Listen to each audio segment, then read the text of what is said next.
వర్ణ వ్యవస్థ ఆధారంగా సామాజిక నిర్మాణం ప్రారంభమైంది. వీరు పంజాబ్ నుంచి గంగా మైదానాల వైపు విస్తరించారు. సుమారు 600 బీసీఈ నాటికి ప్రదేశాల మధ్య సాంస్కృతిక మార్పులు చోటుచేసుకొని చిన్న చిన్న రాజ్యాలైన జనపదాలు మెరుగైన మహాజనపదాలుగా రూపుదిద్దుకున్నాయి. రెండవ పట్టణీకరణ ఈ కాలంలోనే జరిగింది. ఈ సమయంలో జైనిజం, బౌద్ధమతం వంటి కొత్త తత్వాలు ఉద్భవించాయి.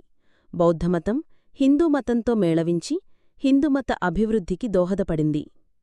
భారతీయ సాంస్కృతిక ప్రభావం. Greater India. చంద్రగుప్త మౌర్యుడు నందవంశాన్ని ఓడించి భారతదేశపు మొట్టమొదటి గొప్ప సామ్రాజ్యమైన మౌర్య సామ్రాజ్యాన్ని స్థాపించాడు.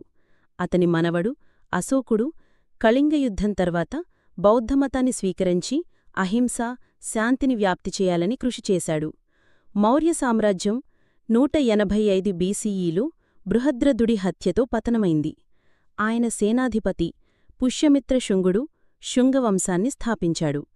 ఈ సమయంలో వాయువ్య ప్రాంతాల్లో ఇండో-గ్రీకు రాజ్యాలు ఏర్పడ్డాయి. ఆపై గుప్తుల కాలం 4వ శతాబ్దం నుండి 6వ శతాబ్దం వరకు భారతదేశానికి స్వర్ణయుగంగా పరిగణించబడుతుంది. ఈ సమయంలో